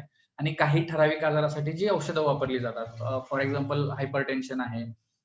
हायपरटेन्शनसाठी वापरलेली मेडिसिन्स आहेत. नंतर सायकॅट्रिक मेडिकेशन जी वापरली जातात स्किझोफ्रेनियासाठी फर्स्ट जनरेशन तर याच्यामध्ये ही जी औषधं आहे त्याच्यामुळे बऱ्याच वेळी लैंगिक समस्या निर्माण होऊ शकतात. मानसिक कारणामध्ये क्रीडेविषयी असलेला अज्ञान, संकोच किंवा भीती किंवा रिलिजियस जे त्याला आपल्या समाजामध्ये अटॅच केलेलं आहे. बालपणातील कटू अनुभव असतील, जसं आपण म्हटलं की सेक्शुअल अब्यूज असेल, तर त्याच्यामुळे त्या मानसिक धक्क्यामुळे त्याच्यावरती किंवा रेप असेल तर त्याच्यामुळे हा परिणाम होऊ शकतो. प्रेमाचा अभाव असेल, वैवाहिक किंवा नातेसंबंधातील जे समस्या असतात, बऱ्याच वेळी नवरा बायको या दोघांचं पटत नाही किंवा आपल्याकडे अजून अननोन मेल किंवा फिमेल आपण जे म्हणतो की अरेंज मॅरेजचा जो प्रकार आहे तर त्यांना सफिशियंट टाइम त्यांना एकमेकांसोबत भेटत नाही. त्याच्यामुळे ते संबंध तयार होण्यास किंवा त्याच्यामध्ये एकमेकाला समजून सेक्शुअल कंपॅटिबिलिटी ही नवीन टर्म आलेली आहे, तर ती बऱ्याच वेळी होत नाही. आणि तर ही जी सेक्शुअल कंपॅटिबिलिटी नसल्यामुळे बऱ्याच वेळी हे मानसिक ताणतणाव विवाहामध्ये तयार होतात आणि त्याच्यामुळे सेक्शुअल प्रॉब्लेम्स येऊ शकतात. डेफिनेटली कामाचं आणि कॉम्पिटिटिव्ह एज आहे, धावपळ याच्यामुळे मानसिक ताणतणाव आणि शारीरिक थकवा याच्यामुळे ही सेक्शुअल प्रॉब्लेम्स येतात आणि डेफिनेटली मानसिक आजार, नैराश्य, काळजी, स्किझोफ्रेनिया याच्यामुळे लैंगिक समस्येवरती प्रॉब्लेम येऊ शकतो. सामाजिक जर आपण बघितलं तर याच्यामध्ये सेक्शुअल प्रॉब्लेम बद्दल बोलणं हे खूप आपल्याकडे म्हणजे विचित्र मानलं जातं किंवा सहजासहजी कुणी बोलत नाही. बेडरूम मध्येच किंवा पडद्यामागेच व्हायची ती गोष्ट आहे आणि त्याच्यामुळे ती भीती किंवा संकोच. तर हे जे सामाजिक घटक आहे त्याच्यामुळे नंतर आपल्याकडे स्त्री पुरुष असमानता अजूनही बऱ्याच ठिकाणी आहे किंवा वर्किंग क्लास जरी असेल तरी बाहेरचं काम करणं आणि परत घरी येऊन घरामध्ये काम करणं आणि त्याच्यामुळे मग फिमेल थकून जाते आणि त्याच्यामुळे मग सेक्समध्ये त्यांना प्रॉब्लेम यायला जाते किंवा पुरुषांचं डॉमिनन्स अजूनही सेक्सवरती हे केलं जातं किंवा स्त्रियांनी सेक्स बद्दल बोलायचं नाही किंवा ऑर्गॅझम होतोय की नाही, भेटतोय की नाही याच्याबद्दल बोलायचं नाही. त्याच्यामुळे ते त्यांची लैंगिक डिझायर दाबली जाऊ शकते. तर अशी किंवा सामाजिक मान्यता नसणे या विषयाविषयी बोलताना. आणि आजकाल जे आपल्याकडे मी जसं म्हटलं की उत्तर आपण जे शोधतो गुगल किंवा युट्यूब किंवा जे मासिकं असतात, रोड साईड बुक्स असतात बुक स्टॉलवरती, तर अशा बुक्स मधून ते आजकालच्या युथला किंवा मुलांना माहिती मिळत असते आणि त्याच्यातून मग मात्र माहिती प्रॉपर मिळण्यापेक्षा काहीतरी मिसइन्फॉर्मेशन त्यांना भेटते आणि त्याच्यातून मग त्यांना मिथ्स किंवा मिसकन्सेप्शन त्यांच्या मनात तयार होतात आणि गैरसमज त्यांच्या मनामध्ये तयार होतात आणि त्याचा इफेक्ट मात्र पूर्ण त्यांच्या लैंगिक आरोग्यावरती पूर्ण आयुष्यभर होऊ शकतो. आता आपल्याला हे समजून घ्यायला हवं की ह्या ज्या लैंगिक समस्या आहेत त्या सर्व गटामध्ये किंवा सर्व वयोगटामध्ये येऊ शकतात. राईट फ्रॉम चाइल्डहुड म्हणजे सेक्शुअल अब्यूजचा जर गट बघितला तर त्यावेळीपासून ते जे म्हणजे वयाचे 70 वर्षापर्यंत सुद्धा माझ्याकडे काही पेशंट येतात की इरेक्टाईल डिस्फंक्शन वगैरे साठी तर किंवा डिझायर कमी झाल्याबद्दल, तर ते कुठल्याही वयोगटामध्ये हा प्रॉब्लेम असू शकतो. फक्त त्याचं कारण वेगळं असू शकतो किंवा त्यांच्या समस्या वेगवेगळ्या असू शकतात. आणि आजकाल सेक्शुअल प्रॉब्लेम्सला ट्रीट करणं हे खूप कॉम्प्लिकेट होत चाललंय किंवा रिलेशन्स ह्या खूप कॉम्प्लिकेट होत चालल्या. फक्त सिल्डेनाफिल किंवा टॅडालाफिल हे त्याचं सोल्युशन आहे. बऱ्याच वेळा जण आज सेक्सॉलॉजीची डिग्री लावतात आणि सिल्डेनाफिल, टॅडालाफिल हे त्यांना एक रामबाण उपाय वाटायला लागतो, पण तसं नाहीये. ऍक्च्युअली हे खूप कॉम्प्लिकेटेड विषय आहे. फक्त तो तिथला घटक नाहीये, तर दोन कानाच्या मध्ये होणारी ही प्रक्रिया आहे आणि मानसिकता ही याच्यामध्ये खूप महत्वाची आहे. तर त्यानुसार काउन्सिलिंग ही खूप महत्वाची आहे. त्यासोबतच स्त्रिया व स्त्रियांची विचारसरणी आता बदलत चालली. मी जसं बघितलं की 2-3 आपण जे केसेस आपण डिस्कस केल्या तर त्याच्यामध्ये स्त्रिया आता बोलायला लागल्या की ऑर्गॅझम किंवा सेक्शुअल सॅटिस्फॅक्शन याविषयी त्या बोलायला लागल्यात. पुरुषाला स्पष्टपणे चॅलेंज करायला लागलेत किंवा आता ते वर्किंग असल्यामुळे त्यांना बाहेर किंवा व्हॉट्सअप ह्यामुळे त्यांना बाहेर कॉन्टॅक्ट बनवणं आणि बाहेर अफेअर होणं हे खूप कॉमन होत चाललंय. हे खूप कॉम्प्लिकेट होत चाललंय. त्याच्यामुळे रिलेशन्स इटसेल्फ एवढे कॉम्प्लिकेट झालेत आणि त्या मग रिलेशन्समुळे सेक्शुअल जी रिलेशनशिप आहे, सेक्शुअल रिलेशनशिप आहे ती सुद्धा कॉम्प्लिकेट होत चाललेली आहे. तर हे आपल्याला खूप समजून घेणं महत्वाचं आहे, कारण हे फक्त सेक्शुअल प्रॉब्लेम नाही तर मानसिक आणि सेक्शुअल ह्या दोन्ही गोष्टीवरती आपल्याला त्याच्यावरती काम करणं महत्वाचं असतं. उपचारामध्ये युजली मी पीसीट मॉडेल वापरतो. जॅक आनंदी जे मॉडेल दिलंय पीसीट मॉडेल, तर पी जे आहे त्याच्यामध्ये परमिशन गिव्हिंग किंवा त्यांना परमिशन देणं, की फक्त काही वेळा आपण त्यांना बोलतं जरी केलं किंवा त्यांना जे बोलू दिलं, की सेक्स बद्दल त्यांना काही प्रश्न विचारायचे असेल, तर त्यांना फक्त त्यांचे डाऊट जाणून घेतले, तर ते सफिशियंट असू शकतात. काहींना लिमिटेड इन्फॉर्मेशन द्यावी लागते, की थोडीफार माहिती दिली तर त्यांना ते त्यांच्यासाठी सफिशियंट होते, त्यांचा डाऊट क्लिअर होतो आणि त्यांना सेक्शुअल प्रॉब्लेम्स येत नाहीत.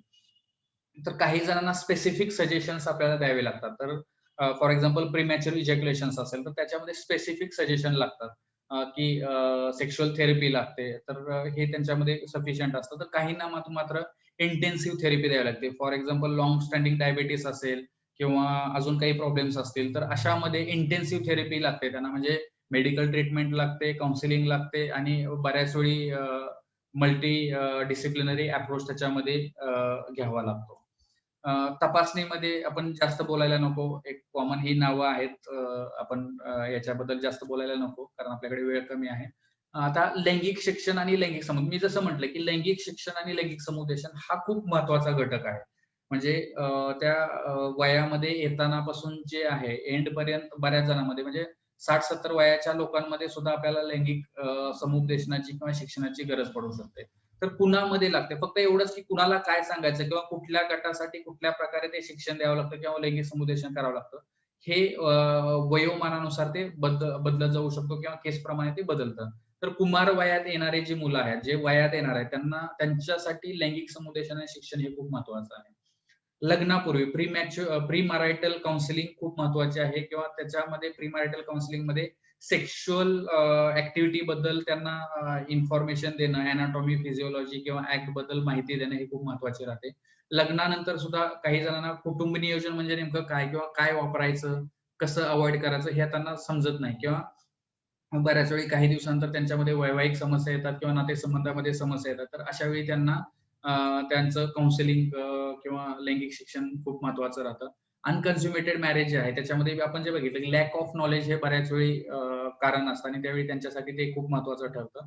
इन्फर्टिलिटीमध्ये अगेन त्यांना प्रॉपर काउन्सिलिंग करणं, प्रेग्नन्सी राहण्यासाठी काय करावे लागेल, कुठली पोझिशन घ्यावी लागेल, कुठली पोझिशन फायद्याची असते, काय-काय काळजी घ्यायला पाहिजे, कुठल्या दिवसात संबंध करायला पाहिजे. तर यासाठी त्यांना लैंगिक समुपदेशन किंवा काउन्सिलिंग किंवा एज्युकेशन हे खूप महत्त्वाचं असतं. प्रेग्नन्सी दरम्यान संबंध करताना सुद्धा त्यांना म्हणजे करायचा की नाही, कधीपर्यंत करू शकतो, असे बरेचसे प्रश्न त्यांचे असतात आणि त्यासाठी सुद्धा प्रेग्नन्सी दरम्यान संबंधासाठी त्यांना काउन्सिलिंग लागू शकते. डेफिनेटली कुठल्याही प्रकारची लैंगिक समस्या असेल, सेक्शुअल प्रॉब्लेम असेल, तर त्यांना हे महत्त्वाचं आहे. HIV असेल, एड्स असेल किंवा इतर गुप्तरोग असेल, तर त्याच्यामध्ये मेडिकल ट्रीटमेंट सोबत त्यांची काउन्सिलिंग करणं खूप महत्त्वाचं असतं, की काय काळजी घ्यावी किंवा कोणाशी करावी, कोणाशी संबंध करू नयेत, कधीपर्यंत करू नयेत. तर हे सगळं खूप महत्त्वाचं आहे. होमोसेक्शुअलिटी आणि लेस्बियन हा जो प्रकार आहे, तर याच्यामध्ये हे आता आपण समजून घ्यायला की हा आजार नाहीये. तर त्यांना कमिंग अपसाठी हे करणं किंवा ॲडजस्ट करायला शिकणं किंवा काय त्याच्यावरती मार्ग काढू शकतात किंवा त्यांना वेगवेगळ्या त्यांच्या मनातला जो डाऊट आहे तो क्लिअर करणं याच्यासाठी हा काउन्सिलिंग खूप महत्त्वाची ठरते. डेफिनेटली लैंगिक छळ, लैंगिक शोषण किंवा रेप केसेस अशामध्ये हे खूप महत्त्वाचं ठरतं आणि अशामध्ये युज्युअली फिमेल काउन्सिलर असणं खूप महत्त्वाचं ठरतं किंवा योग्य ठरतं. मेनोपॉज आणि अँड्रोपॉज. मेनोपॉज म्हणजे फिमेल्समध्ये पाळी ज्यावेळेस थांबते, तर तो जो पार्ट आहे तो खूप डिफिकल्ट जातो आणि सिमिलरली एक मेलमध्ये आता टर्म येते. ॲक्चुअली ते अजून क्लिअर नसलं तरी अँड्रोपॉज हा सिमिलरली की म्हणजे सेक्शुअल डिझायर कमी होणं, शारीरिक थकवा येणं अशा प्रकारची लक्षणं त्यांच्यामध्ये येतात आणि तो काळ येतो, असं म्हटलं जातं. आणि डेफिनेटली 60 नंतर त्यांना म्हणजे सेक्शुअल ॲक्टपेक्षा सेक्शुअल जो काउंटर म्हणजे त्याचा रोमॅन्टिक भाग आहे तो एन्जॉय करायला शिकवणं किंवा सांगणं किंवा गरजेप्रमाणे मेडिकेशनने सुद्धा काही जणांमध्ये सेक्शुअल ॲक्ट होऊ शकतो. फक्त फ्रिक्वेन्सी त्याची कमी होती. तर त्यांच्यासाठी ते काउन्सिलिंग करणं खूप महत्त्वाचं ठरतं.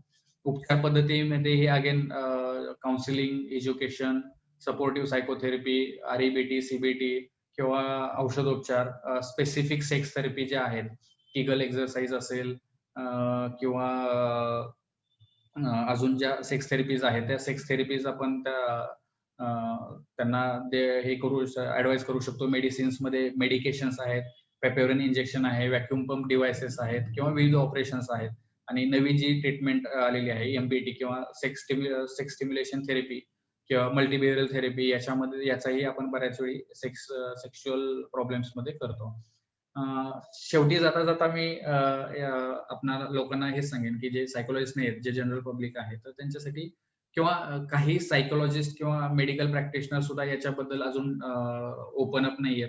तर संज्ञान व्हा, पूर्ण लैंगिक शिक्षण मिळवा. स्वतःला जर माहित असेल तर आपण लोकांना काउन्सिल करू शकतो किंवा लोकांना समजवू शकतो किंवा आपण योग्य तो सल्ला देऊ शकतो. बऱ्याच वेळी जो लोक सल्ला देतात ते त्यांचे काहीतरी नोशन्स असतात, चुकीच्या कन्सेप्ट असतात आणि त्यांचे एक फिक्स फर्म बिलीफ्स असतात आणि त्यानुसार ते काउन्सिलिंग करतात, तर ते खूप चुकीचं आहे. आपल्याला नॉन जजमेंटल होऊन ते करता येणं खूप महत्वाचं आहे. ज्यांना प्रॉब्लेम आहे त्यांनी भ्यायला नाही पाहिजे, लाजू नका. आपल्या जोडीदाराशी मनमोकळी चर्चा करा आणि मग दोघांनीही मिळून लैंगिक तज्ञाकडे जाऊन त्याचा उपचार करून घेणं खूप महत्वाचं आहे. आपल्या आजाराबद्दल लैंगिक तज्ञाशी मनमोकळेपणाने चर्चा करणं गरजेचं आहे. म्हणजे मनात काहीही न ठेवता जे काही प्रॉब्लेम येतोय, ज्यामुळे हे येतोय ते सगळं डिस्कस झालं तर योग्य प्रॉब्लेम कळाला किंवा प्रॉब्लेम कुठे आहे ते कळालं तर उपचार व्यवस्थित होणार आहे. तर ते व्यवस्थितपणे बोला आणि सगळ्यात महत्वाचं म्हणजे लैंगिक आजार लपवून ठेवल्याने ते वाढत जातात आणि वेळेत किंवा वेळेत जर उपचार झाला तर ते लगेचच बरं होऊ शकतात. लपवून ठेवलं तर त्याला खूप ते कॉम्प्लिकेट होऊन जाऊ शकतात. आणि सर्वात महत्वाचे लैंगिक अवयव किंवा लैंगिक समस्या याबद्दल आकस किंवा गोडपणा काढून टाकणं खूप गरजेचं आहे. आणि त्याविषयी जसं इतर अवयव आहेत तसेच हे लैंगिक अवयव आहेत, जसे आता इतर प्रोसेस आहेत, भूक लागणं, झोप लागणं, तशाच हे सेक्शुअल प्रोसेस आहे. तर त्याच्याबद्दल हा आकस किंवा गोडपणा काढून टाकणं गरजेचं आहे आणि त्याच्याबद्दल समाजामध्ये गरजेप्रमाणे त्याविषयी डिस्कशन होणं खूप महत्वाचं आहे. समस्या खूप ज्वलंत समस्या आहे, सांगता येत नाही, दाखवता येत नाही अशी परिस्थिती आहे. सर एक प्रश्न आला, अशी कोणती औषधं आहेत ज्यामुळे लैंगिकतेवर परिणाम होतात? याच्यामध्ये वेगवेगळ्या प्रकारची औषधं आहेत आणि त्याचे वेगवेगळे परिणाम आहेत.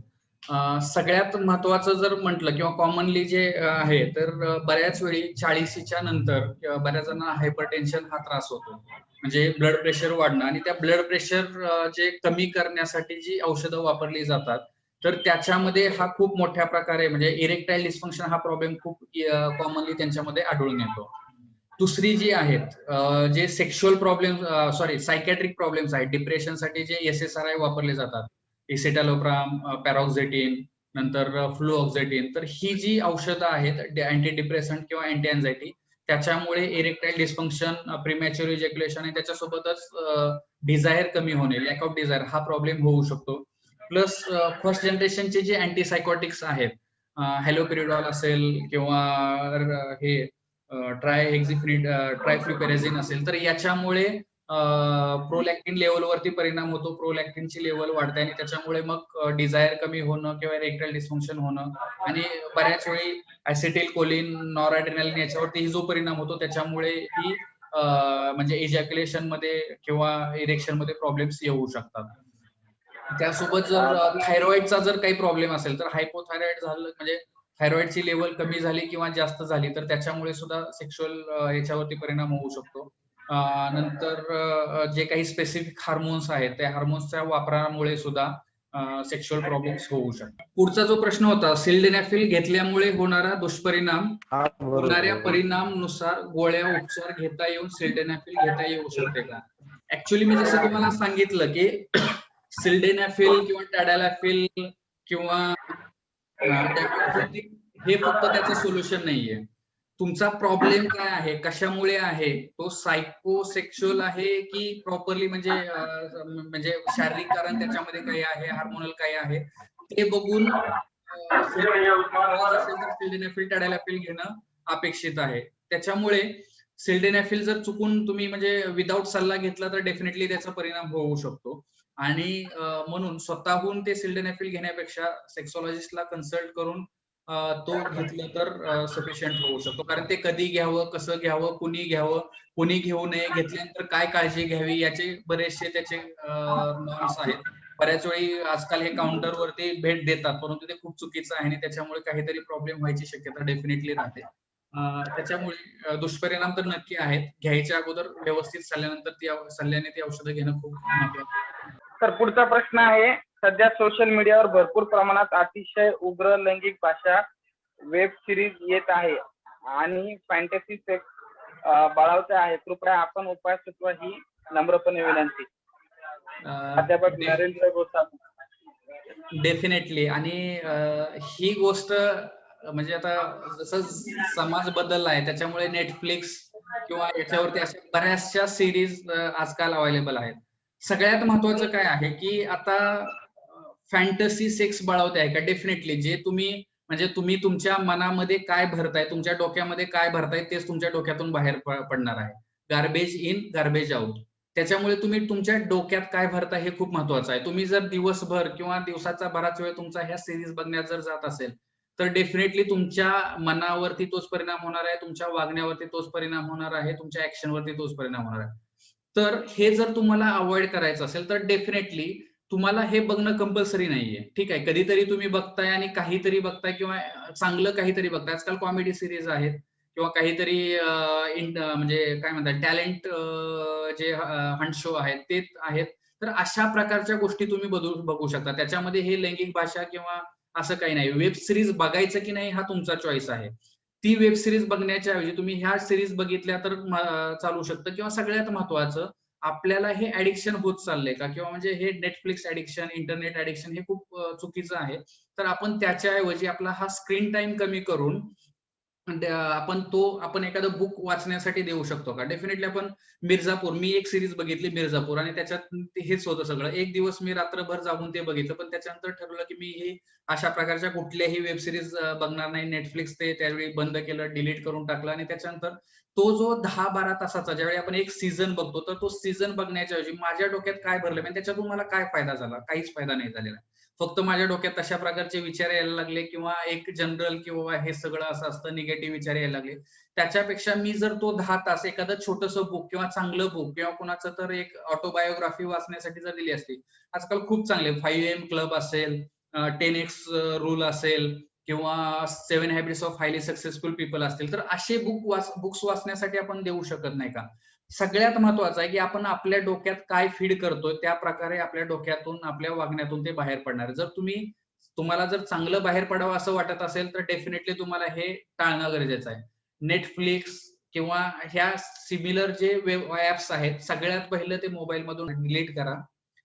त्याच्यानंतर नेटचा जास्तीत जास्त त्याच्यासाठी वापर करा आणि ते खूप कमी वेळ त्याच्यासाठी वापर करा की तुम्ही एक शेड्यूल करा की मला दिवसाचा फक्त अर्धा तास किंवा 1 तास मला टीव्ही बघायचे आणि तेही कॉमन टीव्ही वरती बघा. एकांतात जर तुम्ही असाल तर तुमचा मेन जो कल असेल तो अशा गोष्टींकडे असेल. जर तुम्ही कॉमन रूम मध्ये किंवा टीव्ही रूम मध्ये बसून जर सगळ्यांसोबत टीव्ही बघत असाल तर तुम्हाला हे कानावरती पडण्याचं किंवा आतमध्ये डोक्यात जाण्याचा प्रश्नच नाहीये. तुम्ही त्यावेळी जे बघाल अशा काहीतरी कॉमेडी सिरीज असतील किंवा काहीतरी जनरल सिरीज असतील किंवा टॅलेंट हंट शो असतील. अशा प्रकारे तुम्ही बघू शकता ज्याचा तुम्हाला फायदा होईल किंवा ऍटलीस्ट रिलॅक्सेशन साठी फायदा होईल. असं काहीतरी म्हणजे गार्बेज तुमच्या डोक्यामध्ये भरला जाऊ शकणार नाही. So simple garbage in garbage out he concept लक्षात ठेवा आणि याला अवॉइड करायचा प्रयत्न करा किंवा नोटिफिकेशन किंवा हे ऍप्स डिलीट करून टाका. हे सगळ्यात सोपं आहे. हॅलो, हा नमस्कार सर. हा नमस्कार सर तुम्ही कॉलेज स्टुडंट साठी काय सांगता? म्हणजे आता कॉलेजमध्ये लोक म्हणजे खूप सेक्स साठी प्रमाण म्हणजे पॉर्न वगैरे बघतात वगैरे मास्टरबेशन करतात, त्यासाठी तुम्ही काय सांगता त्या मुलांचं? सगळ्यात महत्वाचं काय आहे की they should be well inform, म्हणजे त्यांना प्रॉपर इन्फॉर्मेशन भेटणं खूप महत्वाचं आहे. काय झालंय की आता जुना काळ आणि आताच्या काळामध्ये खूप बदल आहे. जुन्या काळामध्ये काय होतं की मुलं 13व्या-14व्या वर्षी वयात यायची आणि त्याच वेळी त्यांची लग्नही व्हायची. आता उलट झालंय, म्हणजे मुलं वयात येतात लवकरच, म्हणजे त्यांना एक्सपोजर एवढं आहे की आजकाल टीव्ही वरती अर्धा तास जर टीव्ही तुम्ही चालू ठेवला तर एक तरी कॉन्डोमची ऍड किंवा अशी काहीतरी सेक्शुअल कंटेंट असलेली ऍड किंवा गाणं लागतं आणि त्याला एक्सपोजर खूप लवकर होतं, म्हणजे खूप लवकरच त्यांना एक्सपोजर भेटतं आणि त्याच्यामुळे वयात यायचे जे काळ आहे तो किंवा वेळ आहे तो कमी झालाय, वय कमी झालंय.